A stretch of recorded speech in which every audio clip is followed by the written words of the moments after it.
Bismillahirrahmanirrahim. The topic that we are going to study today is hematological disorders and hematological disorder में सबसे पहले और सबसे common जो disorder that is anemia. And anemia, as you know, there is decrease in the level of hemoglobin in the blood below the reference level. अच्छा, hemoglobin का level कम है किससे? उसके एज के और उसके सेक्स के द इंडिविजुअल उसके रेफरेंस लेवल से कम है. जैसे कि डिफरेंट एज के साथ उसकी हीमोग्लोबिन हेमाटोक्रिट लिखी हुई है. जो सबसे इंपॉर्टेंट है याद करने की, वो हाफ ईयर अक्सर आता है क्वेश्चन 9 मंथ्स या 2 ईयर्स तक के बच्चे का, तो उसका 12 होता है और haematocrit 36. That's not important to remember, but उसका 12 याद रखना है. दूसरा ये कि 6 साल का बच्चा उसका 12.5, ज़्यादा 10 साल का बच्चे अक्सर उसका सिनेरियो आता है तो 13.5 उसको होना चाहिए. उससे कम हो तो वो एनीमिक होगा. Classification 3 classification. माइक्रोसिटिक एनीमिया जो कि टिक्स इसका है, thalassaemia, iron deficiency anaemia, anaemia of the chronic disease, sideroblastosis. बाकी लेड पॉइजनिंग और कॉपर डेफिशिएंसी. टिक्स इसका ये है, हमारी पैथोलॉजी के मैम ने बताया था. निमोनिक.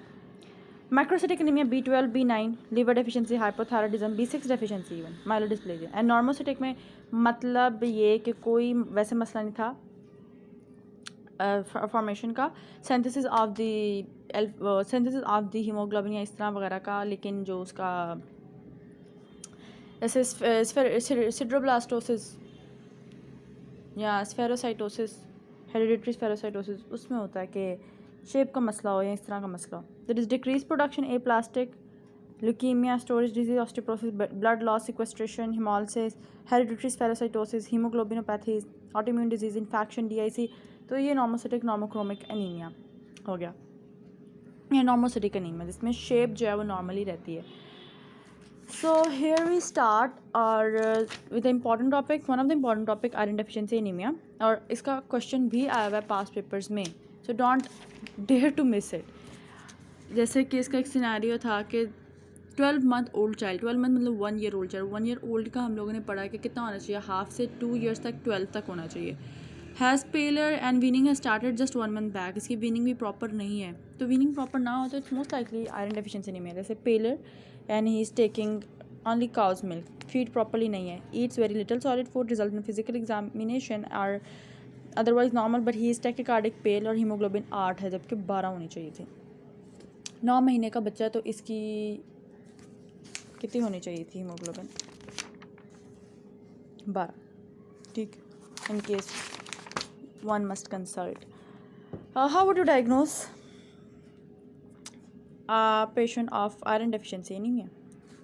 हीमोग्लोबिन लेवल CBC कराएंगे, हीमोग्लोबिन लेवल कम, रेटिक्स ज़्यादा हुए हैं, leucocyte normal, RBC morphology microcytic, hypochromic, anisocytosis और पोइकुलोसाइटोसिस. एनोसाइटोसिस कलर चेंज है और शेप भी चेंज है.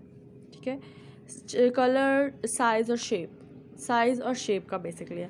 Mean corpuscular volume, mean corpuscular haemoglobin, mean corpuscular haemoglobin concentration, all 3 are reduced. Serum iron is decreased, iron binding capacity that would be increased obviously. Serum ferritin would be decreased, and this is the diagnostic. Bone marrow examination करेंगे, will find micronormoblastic hyperplasia with thyroid elements and the decreased or absent sustainable iron store होता है. Differential diagnosis will find beta thalassemia is one of the differential, but normally increased level होगा serum iron और ferritin का. Normal iron, total iron binding capacity होगा, elevated hemoglobin F या A2 with along with hepatosplenomegaly.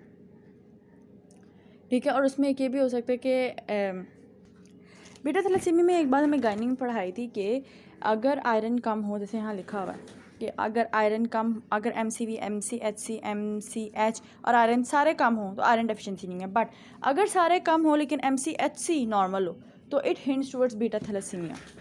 इस तरह differential diagnosis में और कौन सी चीज़ आ सकती है? लेड पॉइजनिंग आ सकती है, एनीमिया ऑफ क्रॉनिक डिजीज आ सकती है. How you can prevent? Breast feeding proper करें, वीनिंग प्रॉपर करें, फूड प्रॉपर लें, उसके encourage injection of the food. How would you manage? एक तो सिम्टम जनरल मैनेजमेंट है, दूसरा iron therapy, dietary counselling, blood transfusion, correct the cause of the chronic blood loss है तो उसको कॉज को ठीक करें, करेक्ट अंडरलाइंग डिसऑर्डर्स लाइक माल एब्जॉर्प्शन. दूसरा topic beta thalassaemia.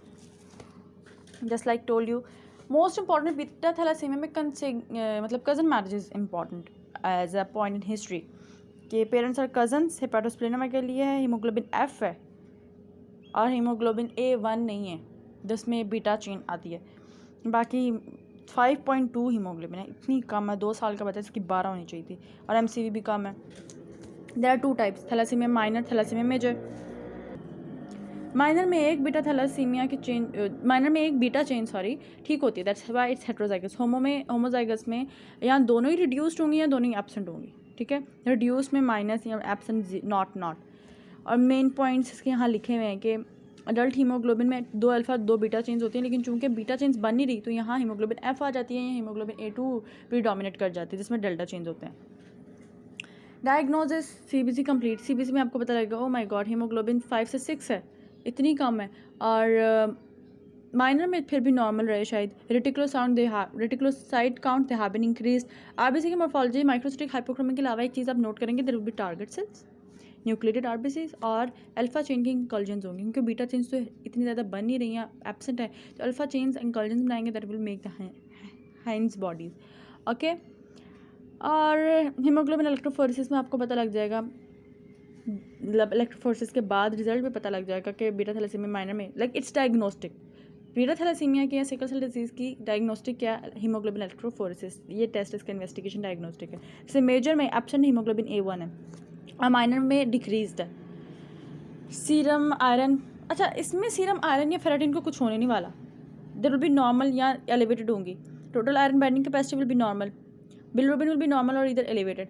Imaging studies में आपको एक्सरे में एक चीज़ मिलेगी, चिपमंक फेसेस जिसे कहते हैं, कि hair on end pattern of the skull and thinning of the long bone cortices. यहाँ पे एक चीज़ ये है कि डिफ्रेंशिएशन बनाई हुई है, डिफ्रेंशिएटिंग टेबल बनाया हुआ है। आयरन डेफिशिएंसी और थैलेसीमिया दोनों में हीमोग्लोबिन डिक्रीज़ हो रहा है, लेकिन हीमोग्लोबिन डिक्रीज़ हो रहा है, एमसीवी डिक्रीज़ हो रहा है, red cell distribution width will be increased, RBC decrease normally increased, लेकिन सीरम फेरेटिन को देखें, इसमें डिक्रीज्ड है, इसमें नॉर्मल है। टोटल आयरन बाइंडिंग कैपेसिटी इसमें इंक्रीज हुई है, इसमें नॉर्मल है। Transferrin saturation decrease normal. FEP is free erythrocyte protoporphyrin decrease normal. Transferrin receptor increased normal. Reticulocyte count is decreased, यहाँ पे normal. What are the complications, कि अब आयरन ओवरलोड स्टोर हो रहा है। आयरन ओवरलोड की कॉम्प्लिकेशन में एक तो आयरन ओवरलोड है, cardiomyopathy, heart failure, arrhythmia, hepatic fibrosis, cirrhosis, endocrinopathies बहुत ज़्यादा है। कौन से, hypothyroidism, hypoparathyroidism, diabetes mellitus, bronze diabetes, delayed puberty, bone disease में osteoporosis, osteopenia, infection like thalassaemic patient are prone to infections like HPV, HCV, Yersinia वगैरह, hypercoagulability, it can lead to embolism, cerebral ischaemia and ऑलिम्यूनिया, RBCs, auto immunisation, auto antibodies बन जाए वो भी मसला। How do manage, एक तो general management है, the goal of therapy is to maintain normal haemoglobin level और जितना आयरन एक्स्ट्रा बन रहा है उसकी एक्सक्रीशन। दूसरा मैनेजमेंट में ये है कि आप ट्रांसफ्यूजन थेरेपी प्रोवाइड करते हैं, packed RBC transfusion, it's given every 4 to 8 weeks to maintain hemoglobin above 10, hypertransfusion or above 12 super transfusion। Chelation therapy, chelation therapy क्यों, ताकि अगर आयरन ज़्यादा आ गया तो आयरन को चुलेट करेंगे। Deferoxamine is given subcutaneously and deferasirox is given orally and ascorbic acid, vitamin C, supplements to increase urinary excretion of iron, folic acid.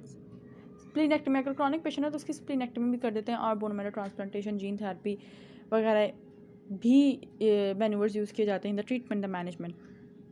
Plus एक और पॉइंट जो लिखना है वो ये लिखना है कि फीटल हीमोग्लोबिन की सिंथेसिस कराने के लिए हम हाइड्रोक्सी यूरिया देते हैं।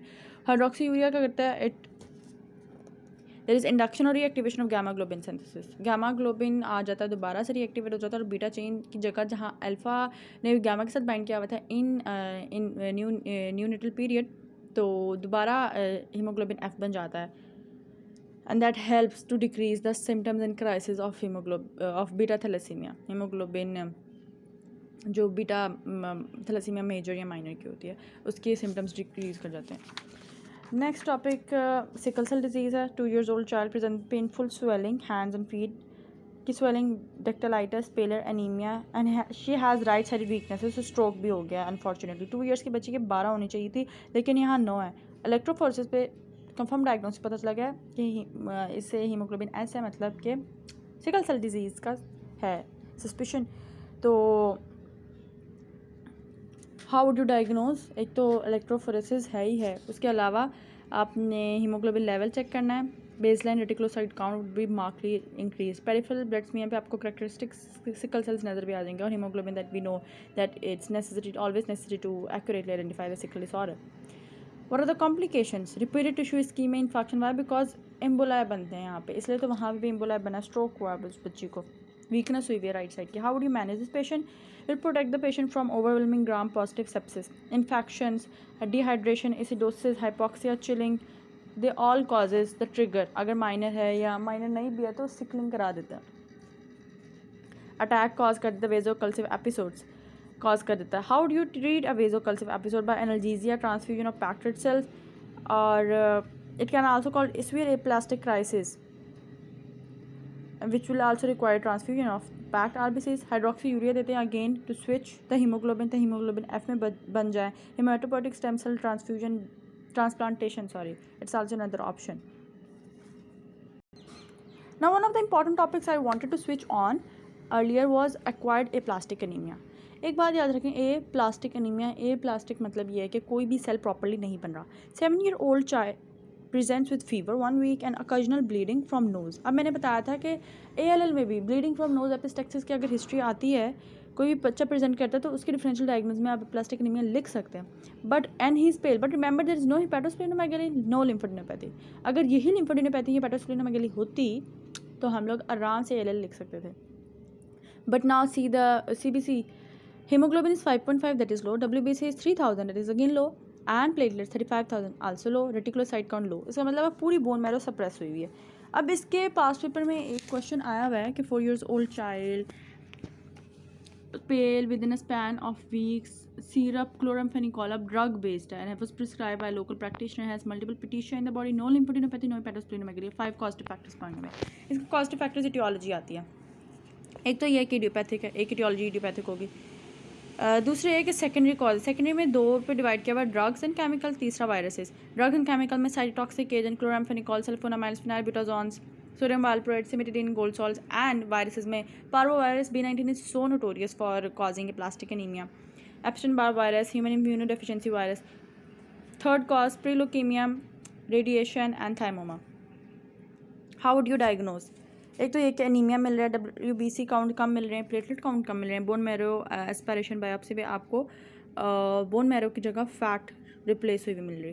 डिफरेंशियल डायग्नोसिस में एक्यूट ल्यूकीमिया, हाइपरस्प्लेनिज्म, DIC या सेप्सिस भी बना सकते थे. बट DIC सेप्सिस बनाने के लिए have to check for APTT and PTT because they must be deranged. जहाँ पे इतने डीरेंज नहीं होंगे, डीरेंज होंगे ही नहीं, सिर्फ प्लेटलेट कम है तो ब्लीडिंग टाइम प्रोलॉन्ग हो सकता है. APTT या PTT डीरेंज नहीं होंगे. How would you manage? Supportive management, we have to remove the exposures, we have to give parental antibiotics in case to fight secondary infection, packed red cell count लगेंगे, platelet लगेंगे, bone marrow transplantation would be required. And immunosuppression, bone marrow transplantation immunosuppression तो देते ही देते हैं. और जो लोग immunosuppression को टॉलरेट नहीं होते फिर उनको bone marrow transplantation के लिए स्पेसिफिकली फॉरवर्ड कर दिया जाता है. बोन मैरो ट्रांसप्लांटेशन को एंड पे रखते हैं, पहले immunosuppression थेरेपी देते हैं with cyclosporin, corticosteroids and anti lymphocytic globulin. Hematopoietic colony stimulating factors and other treatment modalities भी given है. Prognosis, if the patient comes with severe aplastic anemia and उसकी prognosis तब poor होगी जब bone marrow transplantation भी available नहीं है और immunosuppression भी effective नहीं हो रही. That's why I said immunosuppression पहले करते हैं. So that's all about this part. Next part I'll upload soon इंशाल्लाह, तो उसमें बाकी चैप्टर कवर करते हैं. जज़ाकल्लाह खैर.